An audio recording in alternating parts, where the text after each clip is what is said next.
Olá, pessoal! Nós estamos de volta aqui no nosso LAC Concursos para tratarmos aí de mais um tema de atualidade. E na aula de hoje, a gente vai falar aí a respeito da deliberação do Supremo Tribunal Federal, na voz aí do ministro Edson Fachin, que determinou a perda do mandato do deputado federal Paulo Maluf, do Partido Progressista de São Paulo, e o seu imediato recolhimento, né, a uma detenção para o cumprimento de pena, né, de corrupção praticado por ele e julgado em caráter terminativo pela Corte Suprema do nosso país. Bom, para a gente tentar entender um pouquinho a respeito dessa questão, a gente precisa voltar no tempo, né? Lembre-se você que a carreira de Paulo Maluf ela é marcada por escândalos e por controvérsias. Paulo Maluf foi, por exemplo, da base aliada, né, do governo do regime militar. Paulo Maluf foi lá candidato a presidente da República, representando o regime militar no início do processo de democratização. Você se lembra que em 1984, o então deputado Dante de Oliveira, do MDB, do Movimento Democrático Brasileiro, vai tentar emplacar, né, uma modificação na Constituição Brasileira de 1967-69, propondo eleições diretas para presidente em janeiro de 1985. Era o início daquilo que ficou denominado de campanha direta já. Essa campanha direta já teve a adesão de um núcleo político bastante diversificado. Você teve no mesmo palanque Fernando Henrique Cardoso, Leonel Brizola, Lula, Miguel Arraes. Tivemos lá intelectuais e artistas, como, por exemplo, Fernando Gabeira, Fafá de Belém, Chico Buarque de Holanda, dentre outros. Essa manifestação, que foi uma manifestação democrática, numa luta para que os brasileiros pudessem eleger livremente o seu presidente, não teve êxito junto ao Congresso Nacional. O Congresso ainda era dominado pelos militares e a emenda Dante de Oliveira foi rejeitada. No entanto, surpreendentemente, em janeiro, né, de 1985, eu tenho uma eleição indireta entre o candidato do regime militar, pelo partido, né, do PDS, né, de um lado, portanto, o senhor Paulo Maluf, e do outro lado, o Tancredo Neves, representante do MDB, do Movimento Democrático Brasileiro, atual PMDB, e avô, né, do ex-governador de Minas Gerais, hoje senador pelo Estado. Nós estamos falando da figura de Tancredo Neves, né? E agora, né, do ex-governador Aécio Neves, envolvido nos escândalos, né, do grupo JBS Friboi, com possível recebimento de propina pago por Joesley Batista. A gente sabe, então, que, surpreendentemente, o mesmo Congresso que rejeita a emenda Dante de Oliveira vota massivamente em Tancredo Neves. E aí Paulo Maluf perde, né, a eleição para presidente como candidato do regime militar.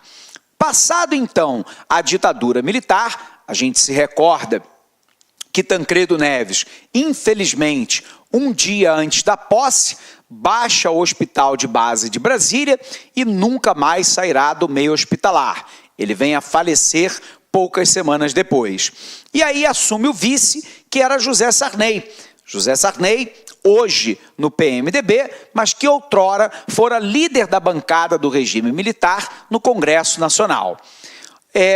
Paulo Maluf vai trocar de partido, né, depois do processo de redemocratização e, ao longo da sua carreira histórica, foi, por exemplo, prefeito da cidade de São Paulo, deputado federal eleito em mais de um mandato e por aí vai.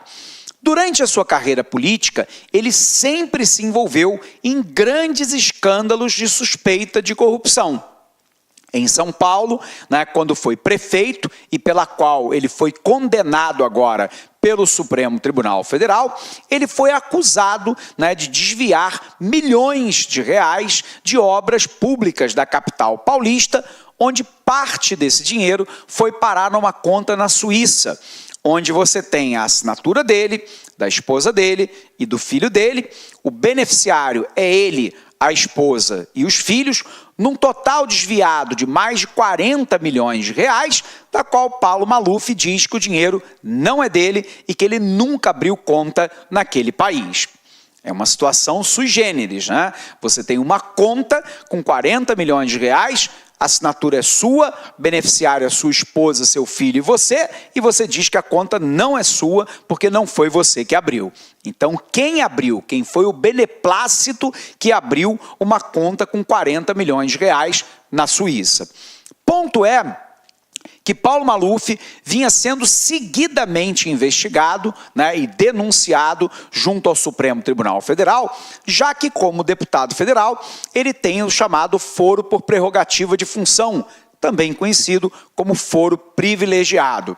E nesse foro privilegiado, ele conseguiu inúmeras manobras, né, de toda sorte, com a grande banca de advogados competente que ele tem, para postergar, né, as suas sentenças, para prescrever os crimes que eventualmente ele estava incorrendo, de maneira que ele permaneceu até o momento atual sem ser punido, teoricamente, pelos crimes que cometeu.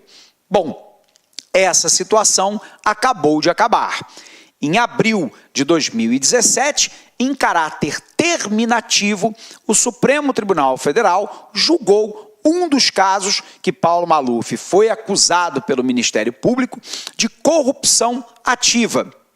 E neste caso, ele foi sentenciado a mais de 8 anos de prisão. Diante dessa situação, os advogados de Paulo Maluf foram seguidamente impetrando recursos diante do Supremo Tribunal Federal para evitar o cumprimento da pena e a perda do mandato de deputado federal que lhe foi imposta pela Corte Suprema do nosso país. Pois bem, no apagar das luzes de 2017, o ministro Edson Fachin determinou, então, o cumprimento da sentença, que a Polícia Federal imediatamente fizesse a apreensão de Paulo Maluf e lhe encaminhasse para o sistema carcerário. E, ao mesmo tempo, notificou a Câmara dos Deputados da determinação do Supremo pela cassação do mandato do deputado do Partido Progressista. Diante desse cenário, os advogados de Paulo Maluf consideraram absurda a decisão do Supremo, levando em consideração que Paulo Maluf já tem uma idade avançada, ele tem mais de 80 anos, que ele sofre de câncer e de uma série de outras doenças que foram elencadas pelos seus advogados, e justificava, então, o pedido para que Paulo Maluf ficasse, no mínimo, em prisão domiciliar com tornozeleira eletrônica. Isso foi negado pelo Supremo Tribunal Federal, foi constituída uma junta médica, né, do Estado para verificação da condição de saúde de Paulo Maluf. De fato, foi constatado que ele tem câncer e que tem uma série de outros agravantes, né, de saúde, mas que o sistema prisional é capaz de tratá-lo, facultando a ele, sempre que necessário, for fazer o tratamento fora do sistema prisional, quando o sistema prisional não oferecer as condições suficientes e necessárias a esse tipo de tratamento que ele tem que se submeter. Então nós temos aí, pela primeira vez ao longo da sua história, Paulo Maluf indo para a cadeia. Ele, que foi um político, que cunhou lá ao longo da sua carreira uma expressão popular como político corrupto que rouba, mas faz. Infelizmente, uma parte da sociedade brasileira acaba considerando, de maneira generalizada, e não sem motivo, né, de que todo político é corrupto, né? Então, que pelo menos o corrupto faça. É pior daquele que é corrupto e não faz. Sob um ponto de vista cidadão mais amplo, né, nós poderíamos dizer que político não pode ser corrupto, fazendo ou não fazendo. E, portanto, há uma necessidade de mudança de consciência cidadã a respeito da qualidade dos políticos que nós elegemos. Porque, afinal, o senhor Paulo Maluf está lá porque a população assim votou nele. Então, a grande questão é que, pela primeira vez na sua história, Paulo Maluf vai para a cadeia. Pela primeira vez, nós temos políticos do alto escalão correndo um risco severo de ir parar atrás das grades. No entanto, se nós não mudarmos a estrutura política do nosso país, a qualidade dos políticos que ocupam os cargos no Poder Executivo e no Parlamento, a tendência é de que cenas como essa se repitam no momento futuro. Não basta punir o político no momento presente. Eu tenho que mudar os critérios de ascensão e permanência no poder. Dito isso, Paulo Maluf agora diz que vai recorrer ao plenário do Supremo Tribunal Federal para que ele possa cumprir a sentença em regime domiciliar e para que ele não perca a condição de deputado federal. Bom, essas duas situações é algo que o Supremo irá julgar nos próximos meses. Lembrando que nós temos um mandato internacional de prisão contra Paulo Maluf, porque ele já foi julgado à revelia na França por lavagem de dinheiro e há também o interesse nos Estados Unidos de levar o político igualmente a julgamento, porque, em tese, ele também teria lavado dinheiro em território americano. Portanto, há um mandado internacional de prisão contra o político, que agora está lá, teoricamente, por enquanto, com a perda de mandato e cumprindo prisão no sistema prisional de Brasília. Bacana? Vamos lá revisar um pouquinho desse conteúdo? Vem comigo. O ministro Edson Fachin determinou que o deputado federal Paulo Maluf, do Partido Progressista de São Paulo, e o que nos surpreende sob o ponto de vista cidadão é que o Partido Progressista não fez a menor menção de dar uma satisfação à sociedade sobre como que ele tem nos seus quadros um político condenado no Supremo Tribunal Federal. Essa é uma pergunta que nós, como cidadãos, queremos ouvir do Partido Progressista. Da mesma maneira que não ouvimos até agora o posicionamento do presidente da Câmara dos Deputados, deputado Rodrigo Maia, do Democratas do Rio de Janeiro, sobre a determinação do Supremo da perda do cargo de deputado federal pela agora o deputado condenado. O ministro Edson Fachin determinou que o deputado federal Paulo Maluf comece a cumprir uma pena de 7 anos e 9 meses e 10 dias em regime fechado pelo crime de corrupção passiva. Ele fora condenado em maio pela primeira turma do Supremo Tribunal Federal, que determinou também a perda do seu mandato como parlamentar. Fachin rejeitou o recurso da defesa de Maluf e determinou a prisão imediata de um dos políticos mais longevos do país.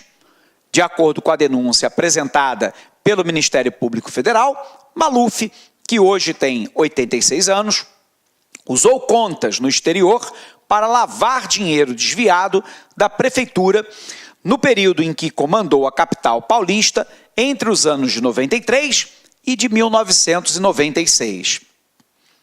Em março de 2016, a França se adiantou ao Brasil e condenou o deputado a 3 anos de prisão por lavagem de dinheiro em território francês, de 96 a 2005. Maluf responde ainda a um processo também nos Estados Unidos e é um dos brasileiros atualmente procurados pela Interpol, pela Polícia Internacional, por crimes praticados em outros países. Descrito popularmente como aquele que rouba, mas faz, isso aqui é muito triste no Brasil, porque nós não deveríamos admitir que um político roube em qualquer hipótese, fazendo ou não fazendo, porque ele foi eleito para atender às demandas da população e não para roubar. Maluf foi 2 vezes prefeito de São Paulo, de 69 a 71, nomeado pela ditadura, e de 93 a 96 eleito. Foi secretário estadual de transportes de 71 a 75 e governador biônico, eleito pelo regime militar de 79 a 82. Também concorreu à presidência da República nas eleições indiretas de 85, nas primeiras eleições diretas da redemocratização, também em 89, e perdeu ambas. Está no seu 4º mandato de deputado federal. O fato dele estar no 4º mandato e com a pecha de que rouba, mas faz, diz mais a respeito de nós do que a respeito dele, porque nós é que o elegemos.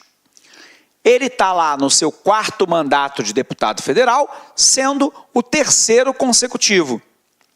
Em março de 2017, um mês antes da condenação do STF, e apesar de todos os processos que pesam contra ele, chegou a dizer em tom de ironia, abre aspas, não só não estou na Lava Jato e na lista do Janot, o ex-procurador-geral da República, Rodrigo Janot, que fez a denúncia contra um esquema capitaneado pelo Partido dos Trabalhadores, o PT, o PMDB, o Partido do Movimento Democrático Brasileiro e o próprio Partido Progressista, da qual Maluf, é deputado, abre aspas, não só não estou na Lava Jato e na lista do Janot, como não estou no Mensalão.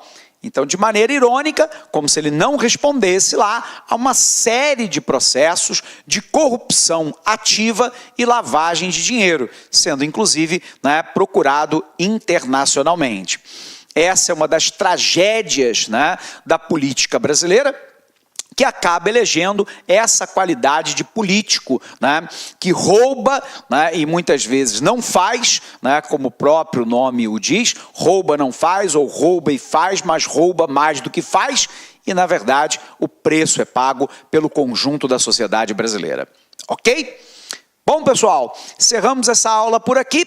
Abraço grande para você, bons estudos e até o nosso próximo encontro. Até lá! Clique lá.